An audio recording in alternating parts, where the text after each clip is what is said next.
뚱뚱한 사람이 미련 곰탱이 같다 하지만 틀린 말이고요. 가장 진화가 잘 된 사람일 수도 있어요.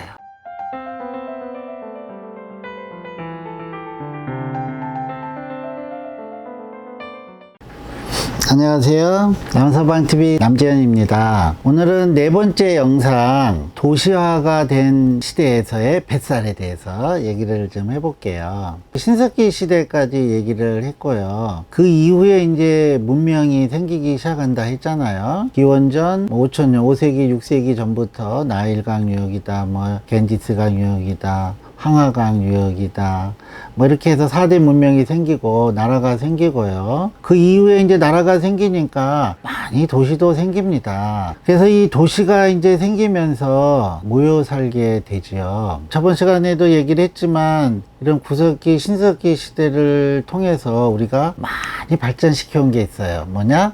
비만 유전자죠. 실제로 이런 비만 유전자가 있기 때문에 인류는, 우리 사람은요, 무조건 먹으면 찌게 돼 있습니다. 그렇지 않으면 멸종이 됐을 거예요. 하지만 인간은 이런 영양분을 저축할 수 있는 이런 비만 유전자가 있기 때문에 이 시기를 이겨내 온 건데요. 진화해 온 건데요. 그 대표적인 예가 피마 인디안 연구가 있어요. 미국 애리조나주에 살고 있는 이 피마 인디안들이 50년대, 60년대 미국인들이 인디안 보호구역을 만들어 놓고 그 안에서만 살게 했어요. 이 피마 인디안들도, 다른 인디안들도 마찬가지로. 근데 유독 이 피마 인디안들은 그렇게 생활보호구역 속에 이제 갇혀 살게 되면서, 물론 먹을 거는 많이 갖다 줬어요. 햄버거니, 피자도 그렇고, 스테이크도 그렇고 많이 갖다 줬나 봐요. 콜라도 그렇고. 그랬더니 딱 10년 만에 이 피마 인디안의 거의 80% 이상이 비만이 되고, 그 중에 70% 이상이 당뇨를 갖게 돼요. 그래서 이 당뇨병이라든가 비만을 연구한 사람들이 이 비만 유전자, 당뇨 유전자에 대해서 이 피마 인디언을 대상으로 역학조사니 또는 여러 가지 유전학적 검사들을 많이 했어요. 많이 했어요. 옛날에 제 펠로하고 그럴 때만 하더라도 이런 피마 인디언을 대상으로 한 연구 논문들이 많이 나왔었거든요. 왜 이렇게 잘 생기는지. 그런데요, 멕시코에도 이 피마 인디언들이 있어요. 그 사람들은 살이 찌지 않아요. 아직도 살이 안 쪘어요. 그래서 이 대표적인 이 현상은 먹으면 찐다, 인간은. 많이 먹으면 찐다는 이런 비만 유전자, 그런 거를 절약 유전자형 가설인데, 우리 인류 진화 생존의 결과로 이렇게 유전자를 개발해 온 게 이제 350 지노타입 하이포테시스라고 절약 유전자형 가설이라 해요. 먹으면은 찌는 이런 체질을 우리는 습득을 했다, 이렇게 해서 피마 인디안을 통해서도 우리가 볼 수 있고요. 실제로 우리 인간은 본능, 식욕, 수면력, 성욕, 이런 그 본능 중에 제일 강력한 거는요, 식욕이에요. 왜냐하면 이 식욕을 통해서, 식욕이 없더라도 먹어야지만 영양분을 저장해서 또 굶주림의 시기를 대비할 수 있기 때문에 우리 인간의 가장 큰 본능은 식욕이에요. 식욕을 참기가 힘들어요. 그는 곧 죽음을 의미를 하는 거거든요. 그래서 이런 유전자를 잘 개발시켜서 진화를 해왔는데요. 이게 이제 도시화된 생활 속에서 이제 되다 보니까, 이렇게 사람이 밀집돼서 살다 보니까 또 문제가 생겼어요. 바로 질병들이에요. 전염병들이 너무 많이 돌아요. 왜냐하면 아시겠지만 과거에 중세시대라든가 고대 그리스 로마 시대, 최근에 16세기, 17세기, 18세기 이런 시대의 서구 유럽을 보더라도요, 굉장히 지저분했어요. 상하수도가 없었고, 옛날 그 다큐멘터리 같은 거 보면은 화장실이 길가로 연결이 돼 있어요. 그래서 대소변을 보면 길가로 그냥 떨어져서 똥오줌이 뒤범벅이 되는, 그 포장도 돼 있지 않기 때문에 질퍽거리는 그런 생활이었어요. 이 베르사유 궁전이 화려하다고 하더라도 그 궁전의 마당이라는 게 이렇게 흙으로 되어 있는데, 역시 상하수도 시설이 분리가 되어 있지 않고 화장실이 지금처럼 되어 있는 게 아니기 때문에 비도 오고 그러면 너무 질퍽거려요. 그러다 보니까 그거를 피하기 위해서 하이힐을 신게 됐다, 부츠를 신게 됐다, 이런 얘기도 있듯이, 과거에 이 길이나 이런 데 너무 엉망이었고요. 그 다음에 쥐들이 많이 들끓어요.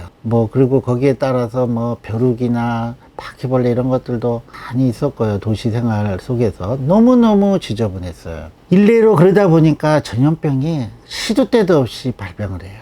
그 중에 대표적인 게 우리가 흑사병이라고 알고 있는 패스트. 이거는 14세기부터 유럽에서부터 퍼져가지고 수백 년 동안 18세기까지도 계속해서 이 패스트 흑사병에 사실은 많은 유럽인들이 죽어요. 한창 창궐하는 14세기, 15세기 때는 유럽 인구의 40%가 죽었다고도 해요. 근데 원인을 몰라요. 이 패스트의 원인이 사실은 위생 상태가 안 좋은 데 사는 그 쥐에 붙어 사는 물벼룩이 패스트라는 균을 갖고 있다가 사람을 깨물면 그 균이 들어와서 이 패스트가 쭉 번식을 하니까 폐혈증이 와요. 그래서 이제 폐혈증으로 죽는 병인데, 폐혈증이 되니까 뭐 나중에 얼굴도 뭐 까맣게 변하고 뭐 열도 나고 하니까 이 이상한 병이다 해가지고 뭐 마녀가 옮기는 병이다 해서 막 기도하고 마녀 사냥하고, 어디 마을에 생겼다면 저기는 그 악마의 저주를 받았다 해서 마을 전체를 불살라 버리기도 하고요. 십자군 전쟁 때는 이 패스트를 저 이슬람 애들한테 옮겨야 되겠다 해서 이 패스트 병으로 죽은 사람의 시체를 끌고 가서 막 그 성에 던지기도 했다 해요.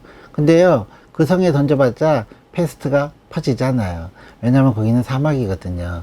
쥐새끼가 옮기는데 쥐새끼는 없는데 죽은 시체에 있는 그 패스트균은 사람 안에서만 사는 거지 밖에서 막 전염이 되는 게 아니거든요. 물론 효과가 없었습니다. 하여튼 이런 패스트 같은 것도 우리가 발견하지를 못했어요. 나중에 또 얘기를 드리겠지만 인류가 이런 박테리아, 세균이 있다는 것 자체를 알게 된 것도 1800년대 중순쯤에는 알게 돼요. 현미경이라는 게 이제 개발이 돼서 이런 조그만 균도 있구나, 이런 균이 옮기는구나, 이런 걸 알게 된 게 1800년대 중반이거든요. 바이러스는 훨씬 그 전에 우리가 알게 됐고요. 그래서 이런 중세, 이런 도시화된 시기에 너무 많은 사람이 전염병에 죽습니다. 우리가 지금 4대 전염병이라고 하는 병이 콜레라, 이질, 장티푸스 이런데요. 이런 병들이 옛날에는 무서웠어요. 호열자라 그래서 우리 조선시대, 일제시대 때 많이 유행을 했거든요, 콜레라. 왜냐하면은 이 콜레라는 그 사람의 대변에 균이 묻어나와서 그걸 우리가 먹음으로써 생기는 건데요. 만약에 콜레라 걸린 사람이 밭일을 하다가 갑자기 급해서 설사를 하면요, 그게 뇌가로 들어가고요, 그 뇌가가 지하수로 들어가고 우리가 그걸 우물물로 먹거든요. 그러다 보면은 이제 걷잡을 수 없이 전염이 되기 때문에 무서운 법정 전염병으로 우리가 알고 있지만, 실제로는 지금 같은 현대화된 우리 도시 생활에서는 사실은 전염의 위험은 그리 크지 않습니다. 왜냐하면 그 사람의 대변을 우리가 먹을 일이 없거든요. 요즘은 퇴비 같은 것들도 그런 변이나 이런 걸 쓰진 않기 때문에, 과거에는 썼었잖아요. 그렇지만 지금은 그렇지 않기 때문에 지금은 전염의 위험은 크진 않아요. 하지만 아직도 동남아시아라든가 아프리카나 이런 데서는 위험할 수 있어요. 그래서 이런 이제 도시화가 되고 나라가 생기고 막 돼도, 또 최근에 거의 20세기 초까지만 하더라도요, 우리 인류는요 많은 질병, 전염병 때문에 큰 곤란을 겪고 많이 죽습니다. 실제로 매독 같은 경우도요, 고대 로마 시대 성관계가 굉장히 문란했거든요. 매독으로 많이들 죽었고요. 그 이후에도 최근까지도 슈바이처, 니체 이런 사람들 다 매독으로 죽었다 하고요. 결핵 같은 경우도 우리가 사실은 관리가 안 돼가지고 70년대 넘어와서 삼지요법이 확립된 이후에나 컨트롤이 됐고, 그전에는 결핵 걸리면 50% 죽었어요. 많이 죽었고요. 요즘에 이제 코로나 바이러스도 많이 유행을 하는데, 요즘 뭐 컨트롤 되고 이제 잡히기 시작하고 계절 독감처럼 이제 생각이 되고 있지만, 우리 1918년도에 스페인 독감이 유행을 했는데요. 이 스페인 독감이 그 당시에 거의 3천만 이상이 죽었다 해요. 전쟁 1차 대전 때 죽은 사람보다 더 많이 스페인 독감으로 죽었다 해요. 미국에서 이제 병사를 태우고 유럽으로 가면은 그 배 안에서 한 명이라도 걸리면은 다 스페인 독감이 전염이 됐거든요. 그래서 배에 있는 사람의 그 60, 70%가 사망하기도 하고요. 그것도 뭐 원인을 잘 몰라요. 그 당시만 하더라도 또 바이러스에 대한 거를 전혀 몰랐기 때문에 왜 죽는지도 모르고 많은 사람이 생명을 잃었죠. 그래서 역시 인류는요, 굶주림이었지만 또 도시화된 이후에는 이런 전염병으로부터의 끊임없는 싸움이었다 보시면 되고요. 그래도 이 와중에도 살아남은 사람이 있어요. 누구냐? 비만 유전자를 가진 건강한 사람은 살아남았어요. 100년 전만 하더라도요, 우리가 가장 미인으로 꼽는 사람은요, 살이 통통하게 찐 건강한 여성이었어요. 비너스의 탄생이라고 하는 명작 그림을 보면은요, 뚱뚱해요. 뚱뚱한 분이 지금 같으면은 날씬한 팔등신을 비너스의 탄생이라고 했을 텐데, 당시에는 그렇게 빼빼하면은요 다 일찍 죽었기 때문에, 질병을 이겨낼 수가 없었기 때문에 우스갯소리로 뭐 방송에서 요즘에 저는 살이 찌지 않는 체질이에요 라고, 많이 먹어도 살이 안 쪄요 하는 분은요, 사실 이 당시에는요 다 죽었을지 몰라요. 왜냐하면 살이 있고 나름대로 지방을 좀 갖고 있는 사람이 이런 굶주림으로부터도 이겨내고 질병으로부터도 극복해낼 수가 있었거든요. 그래서 결론적으로 얘기를 하면은, 이 당시에도 많은 사람이 또 지네틱 셀렉션, 이런 비만 유전자를 고도로 진화시킨 사람만 또 살아남은 거예요. 하지만 이 시기에도 뱃살은 없었어요. 왜냐하면 먹을 게 이 당시에도 풍부하지가 못했고요. 뱃살이 찔 만큼의 그런 여유로운 우리 인류 역사의 시기가 아니었기 때문에 이 시기에도 비만은 없었다. 다만 이 시기에도 이 비만 유전자 때문에 우리는 이 질병 속에서도 살아남는 사람이 더 많았고, 또 그 사람들이 우리의 인류를 진화시켰습니다. 그래서 어떻게 보면은요, 뚱뚱한 사람이 뭐 미련 곰탱이 같다 하지만 틀린 말이고요, 가장 진화가 잘 된 사람일 수도 있어요. 왜냐하면 우리가 또다시 과거의 질병과 굶주림의 시대로 돌아가면 이 사람들만 살아남거든요.